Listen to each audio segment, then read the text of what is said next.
Muito bom dia a todos os irmãos, todos aqueles que certamente no aconchego do seu lar estão certamente em sintonia conosco, queiram ser cumprimentados e saudados, que o Senhor realmente nos abençoe esta manhã, sobretudo nesta hora que ela nos leve para mais perto uns dos outros e do nosso Deus a quem nós adoramos. Gostaria de começar por convidar a cada um a abrir a palavra de Deus na Epístola a Filipenses, no capítulo 4 e a partir do versículo 11. Do versículo 11 ao versículo 13. Efésios, capítulo 4, versículo 11 a 13. Digo-vos isto, não por causa da pobreza, porque aprendi a viver em qualquer situação.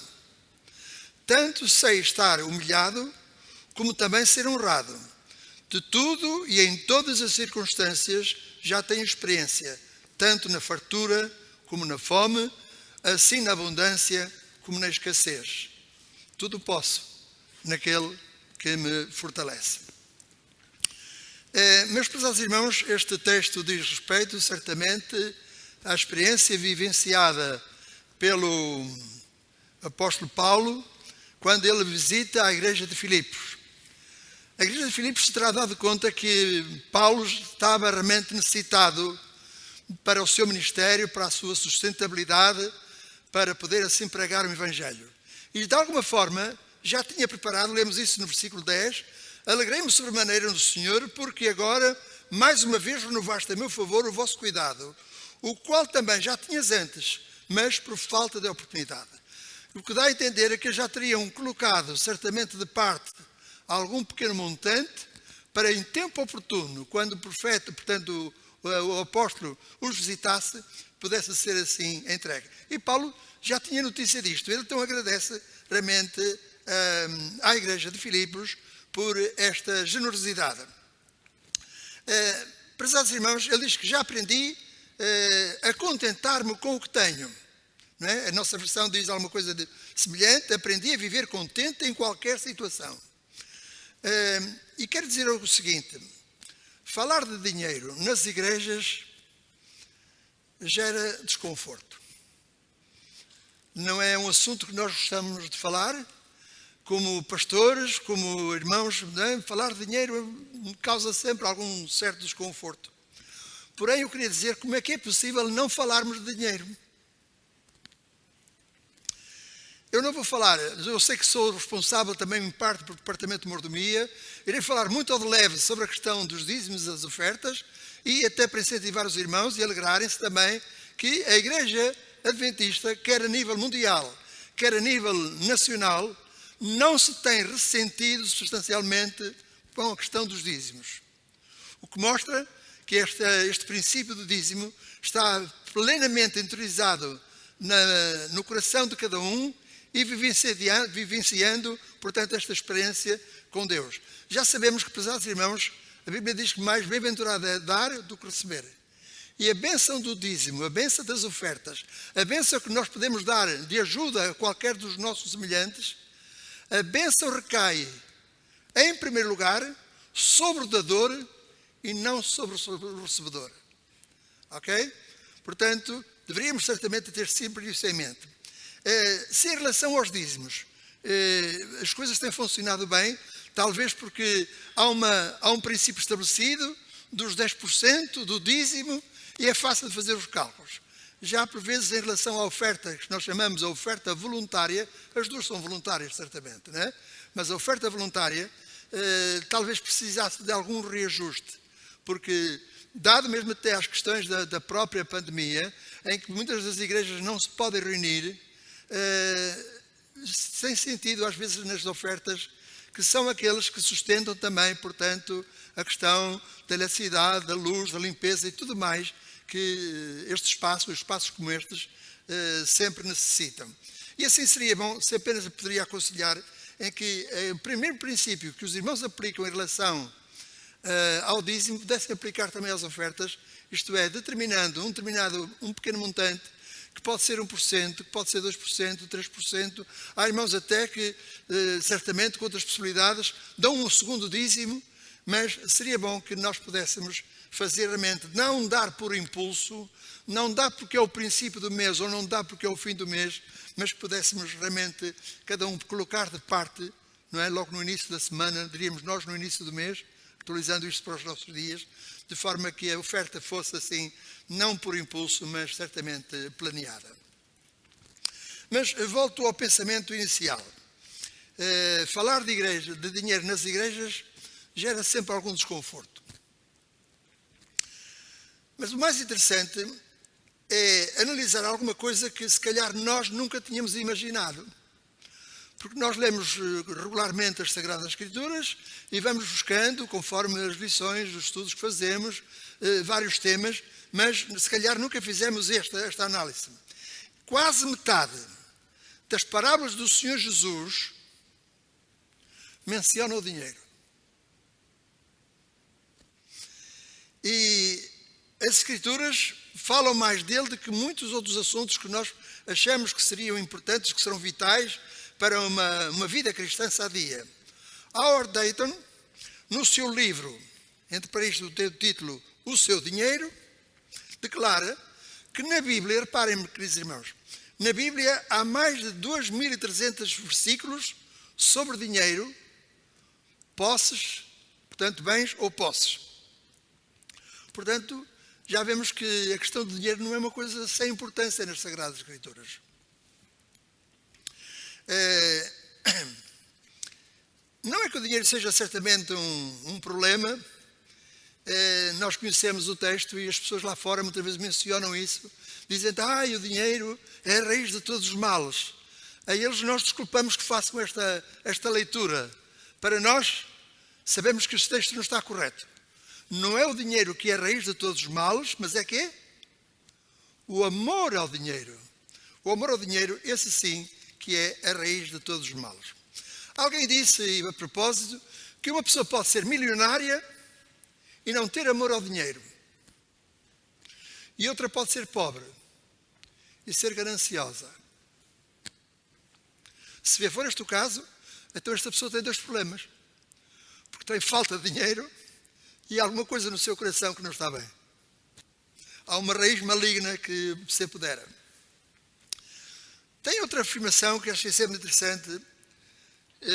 Diz que nem tudo na riqueza é essencialmente vicioso, nem tudo na pobreza é essencialmente virtuoso. Quer dizer que não é por uma pessoa ser rica que ela é má, nem é por ser uma pessoa pobre que ela é boa. Não é?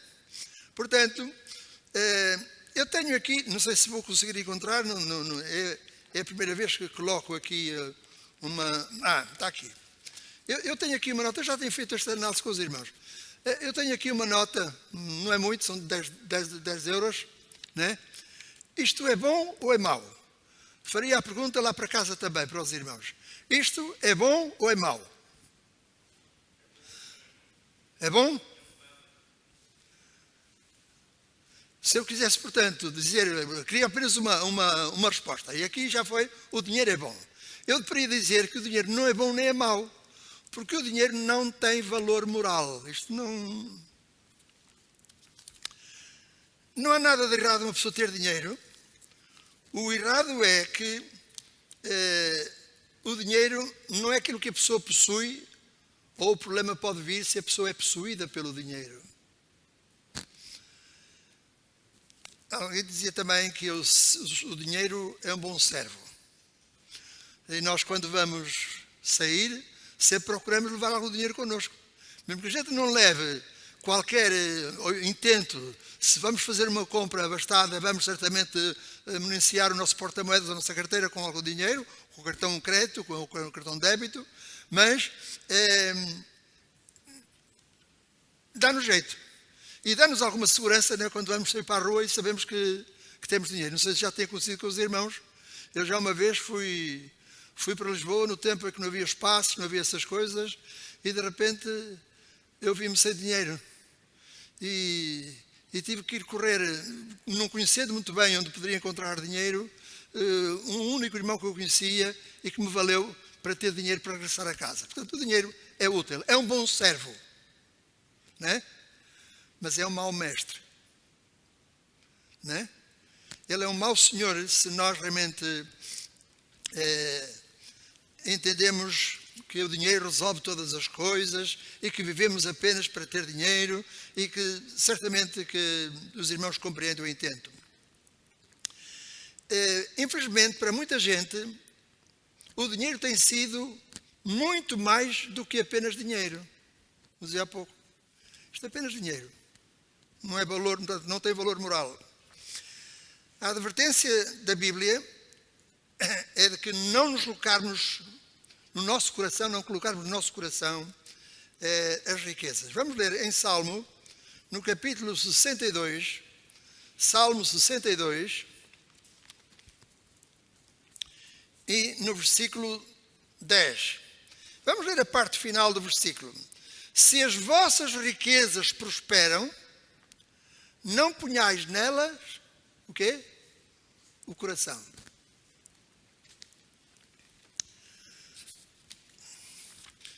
Meus caros irmãos, nós sabemos que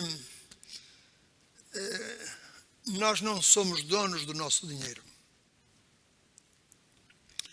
Diz que do Senhor é a terra, outro Salmo 24, versículo 1, que todos nós conhecemos, apenas cito. Do Senhor é a terra e a sua plenitude, e o mundo e aqueles que nele habitam. Portanto, nós não somos de nada donos do que temos, nem mesmo do dinheiro. Nós somos apenas mordomos a quem Deus certamente nos concede esses dons. Este princípio bíblico da mordomia, embora eu continue a dizer que não é o meu objetivo hoje falar dos dízimos e das ofertas, foi apenas uma menção. Aquilo que eu quero simplesmente falar disto, e que já foi mencionado no estudo da Escola Sabatina, é da nossa necessidade de confiarmos na bondade e na misericórdia de Deus. De termos realmente o dinheiro como um bom servo que nos ajuda, que nos facilita a vida nas aquisições normais que temos necessidade para a nossa família, para a nossa subsistência, para nos vestirmos, etc. Mas é realmente um mau senhor se levado, portanto, num outro patamar.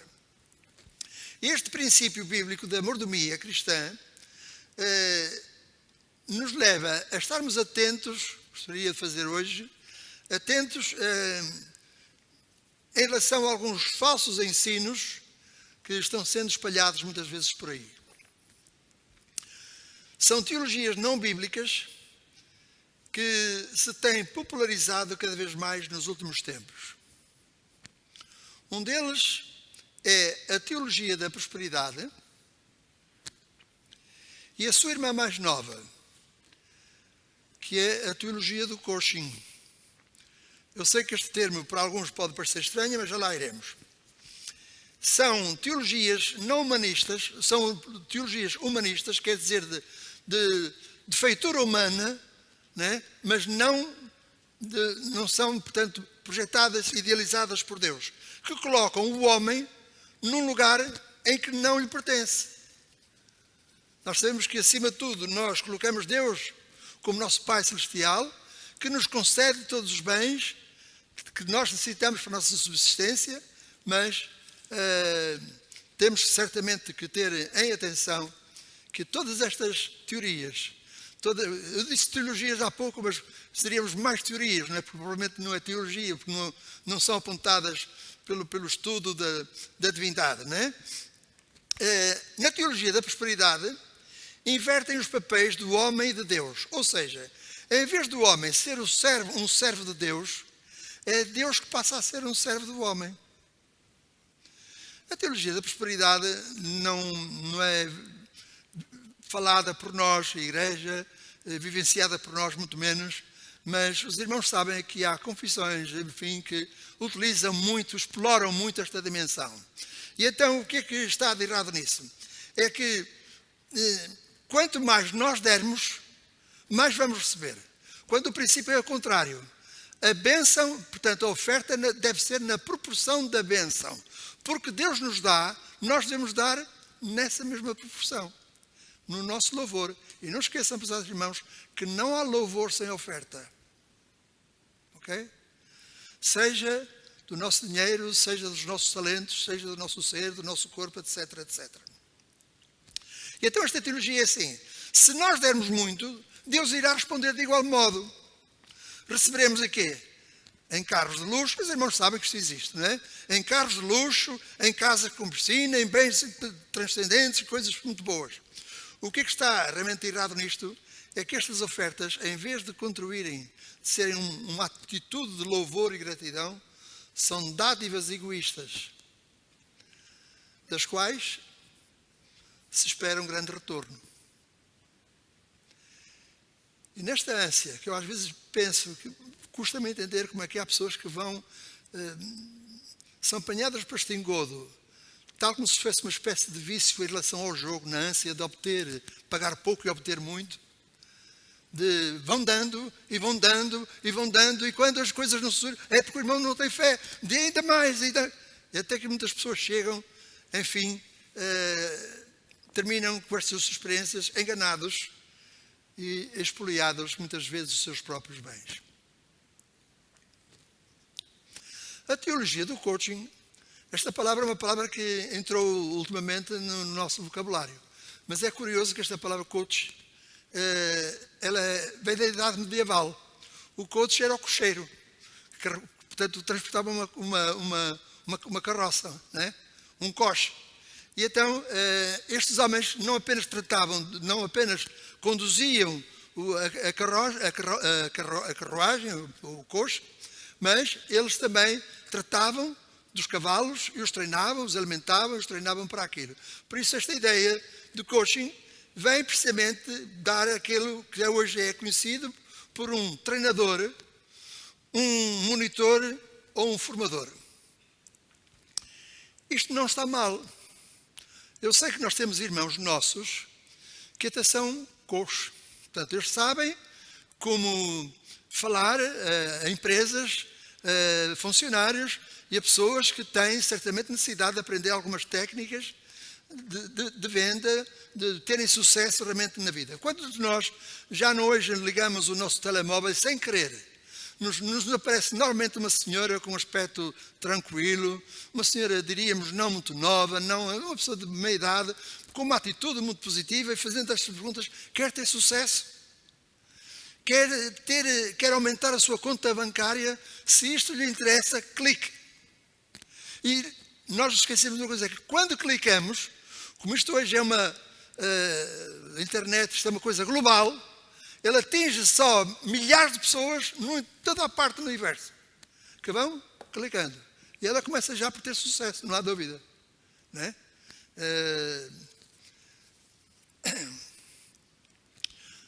Mas isto levado a extremo, meus queridos irmãos, num contexto religioso, o coaching leva o homem a ser o senhor de si mesmo, ser ele a tornar-se o dono do seu próprio destino.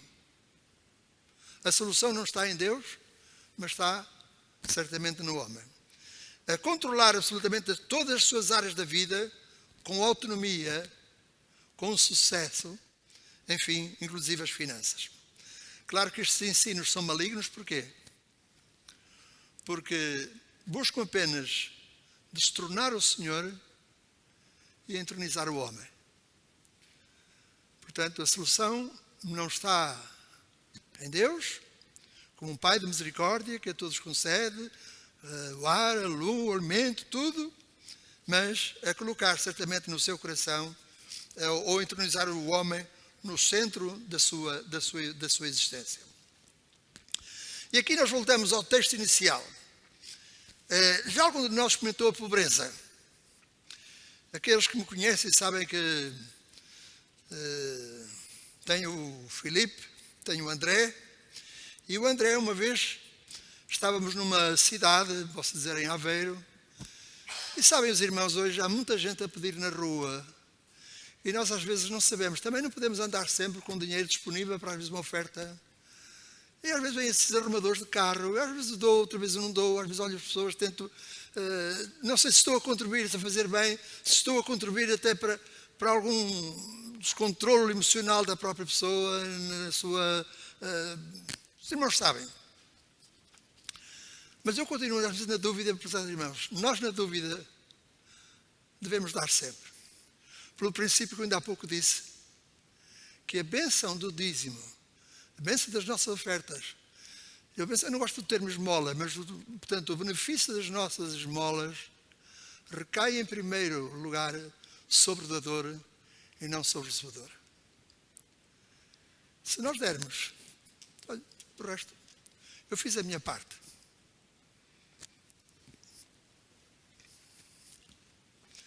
E então, um dia, eu estacionamos o carro numa rua sem saída, consegui o estacionamento e logo ao fundo da rua, em uns 30, 40 metros, aí estava um armador que veio, quer dizer, ele não contribuiu nada para o nosso estacionamento. Mas eu olhei para ele e fui, reparem, em vez de... o carro estava deste lado, eu tinha que ir para trás da rua, não para a frente. A rua não tinha saída. Mas olhei para o homem e fui... preparando algum dinheiro e olhei para ele, percebi que teria necessidade e dei-lhe uma moeda. E então o André olhou para mim e disse assim: pois é, papá, um dia também vamos ser pobres. Espero que isso não se concretize. Mas o que está aqui em causa é que ele percebeu e soube avaliar que a minha oferta foi voluntária. E não foi dada por medo que arriscasse o carro, não é? Isso às vezes acontece, que a gente às vezes está por medo que nos façam alguma maldade. Mas ele viu que foi um gesto de boa vontade. Nós realmente não sabemos o dia da manhã, meus queridos irmãos. Mas uma coisa sabemos é que nós não sabemos o nosso futuro, mas sabemos que o nosso futuro está nas mãos de Deus, não é? Portanto, aconteça o que acontecer. Paulo, então, como disse, ele estava de visita à igreja de Filipos. Ele tinha certamente passado por muitas dificuldades e então a igreja tinha preparado alguma coisa de forma voluntária para quando ele chegasse, pudesse realmente receber para a ajuda do seu ministério. Paulo soube viver em duas situações. O título do meu sermão seria hoje, portanto, Alegria na Escassez. Mas ele viveu as duas situações. Ele soube viver, portanto, em abundância. Em Filipenses, no capítulo 3, novamente Filipenses, mas agora no capítulo 3, e versículos 5 a 8, vemos que ele soube viver em abundância. Vamos ver aqui. Versículos 5 a 8. Circuncidado ao 8º dia, da linhagem de Israel, da tribo de Benjamim, hebreu de hebreus, quanto à lei fariseu, quanto ao zelo perseguidor da igreja, quanto à justiça que é na lei, irrepreensível. Mas o que para mim era lucro, isto considerei perda por causa de Cristo.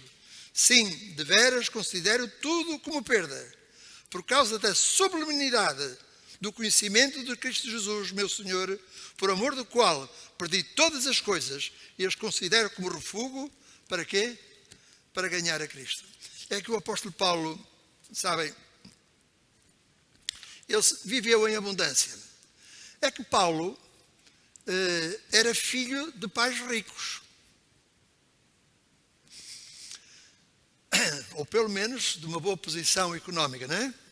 Ele era da linhagem de Israel, da tribo de Benjamim, hebreu de hebreus, portanto ele era judeu, fariseu, tinha alcançado a instrução acima da média, pois foi discípulo de Gamaliel. Gamaliel era, como sabem, um doutor da lei, um fariseu, que se tinha especializado era realmente um doutor da lei oral. Portanto, ele conhecia todas as leis que se tinha tratado da tradição oral de Israel e sabia como cada um deveria aplicar, como era beneficiado ou prejudicado devido, portanto, à observância dessas leis orais. Mas ainda por cima, ele tinha outra coisa. Ele tinha nacionalidade dupla. Ele disse que era hebreu de hebreus. Mas ele tinha uma nacionalidade dupla. Hoje fala-se muito desse estatuto. Porquê? Porque, como os seus pais eram ricos, compraram a naturalidade de romanos. Por isso, mais tarde, quando ele foi perseguido diante de festas e de Agripa, ele pôde invocar, né? Eu quero ser julgado de César, recorreu para César, né? Porque ele era um cidadão romano, e depois ainda invocou como é possível um cidadão romano ser julgado, condenado, ser condenado sem que primeiro tenha sido julgado. Portanto, ele soube viver, portanto, em abundância. Mas quando ele se deu conta do Senhor, todas estas coisas, todos estes privilégios, para eles foram considerados como lixo. Não é? A palavra vai um bocadinho mais longe, esterco, não é? Como esterco. Isso não era certamente nada para mim.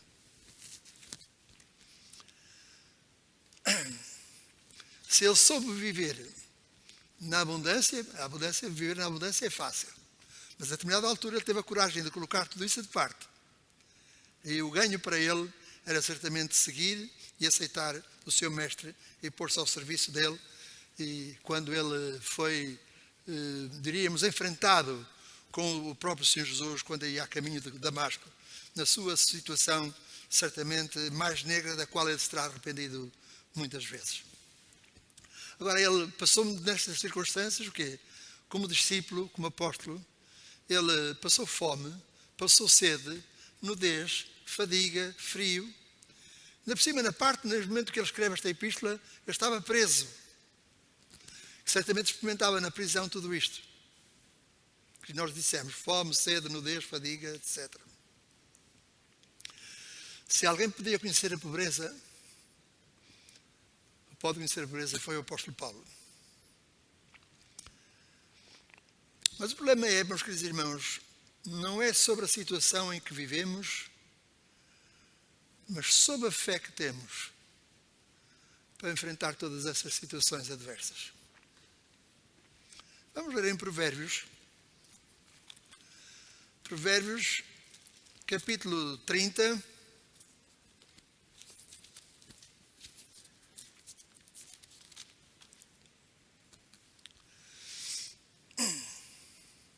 Em que o sábio diz isto, 30, versículos 8 e 9. Afasta de mim a falsidade e a mentira. E depois diz, não me dês nem pobreza, nem riqueza. Dá-me o pão que me for necessário, para não suceder que, estando eu farto, te negue e diga, quem é o Senhor? Ou que, empobrecido, venha a furtar e profane o nome de Deus.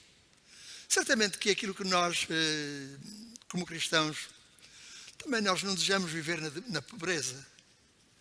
Mas aquilo que nós devemos dizer a Deus é que Ele não nos dê pobreza extrema, nem riqueza extrema. Eu já disse, meus prezados irmãos, que a riqueza não é uma maldição. Nós tivemos homens de Deus que foram extremamente ricos. Abraão era um homem muito rico. Jó foi um homem muito rico, perdeu toda a sua fortuna, mas devido à sua lealdade, recebeu ainda muito mais. Mas estes textos e este assunto que eu gostaria de transmitir aos irmãos, nos ensina como sermos felizes em escassez e agradecidos em abundância.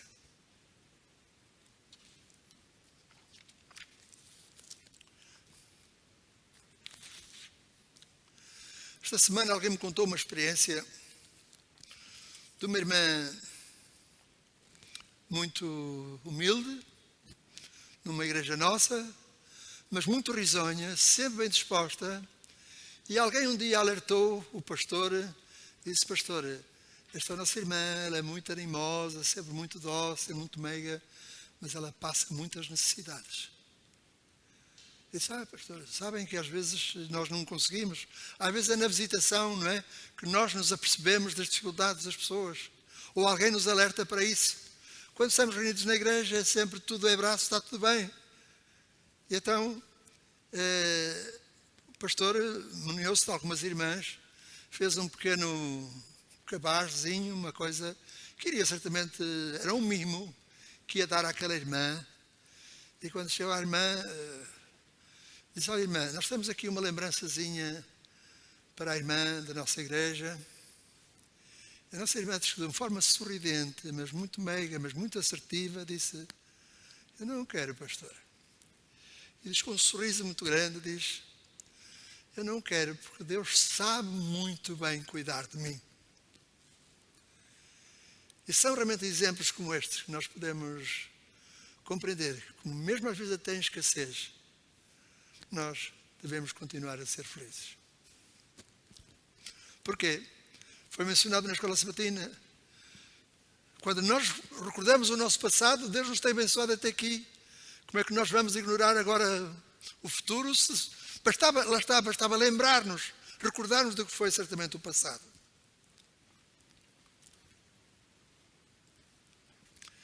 Quando estamos nós unidos a Cristo, meus queridos irmãos, não há necessidade que nos vença, nem abundância que nos derrube. Conheço muitos irmãos na nossa igreja que são possuidores de alguns bens e continuam a ser uma bênção para a igreja também local.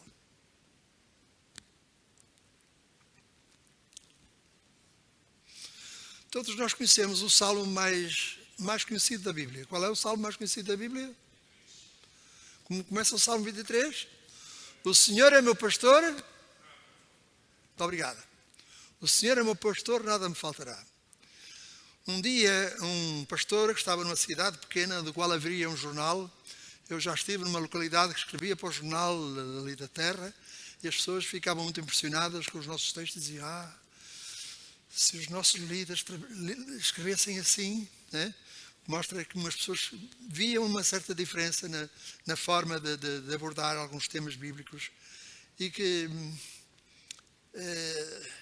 então esse pastor ligava muitas vezes para o jornal da terra a dizer qual era o sermão que iria pregar no sábado seguinte.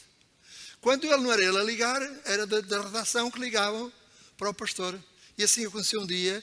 Ele disse, recebeu o telefonema, o pastor estava em casa e disse: olha, pastor, é da redação do jornal, era para saber o título do sermão. E o título do sermão: sim, o Senhor é meu pastor. E fez assim uma pausa. E depois disse: o Senhor é meu pastor, isso é o suficiente. O redator, pensando que aquela última parte da frase fazia parte do título do sermão, publicou no dia seguinte, naquele dia: o Senhor é meu pastor, isso é o suficiente. Há aqui realmente uma enorme sabedoria neste tremendo engano, não é?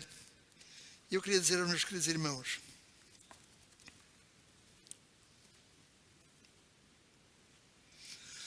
sermos gratos e reconhecidos. Vamos terminar ainda com outro texto. Filipenses 4. Voltamos a Filipenses, mas agora 4, versículo 4 a 7. Alegrai-vos sempre no Senhor. Outra vez vos digo, alegrai-vos. Seja a vossa moderação conhecida de todos os homens, perto está o Senhor. Não andeis ansiosos com coisa alguma. Em tudo, porém, sejam conhecidas diante de Deus as vossas petições, pela oração e pela súplica e com ação de graças.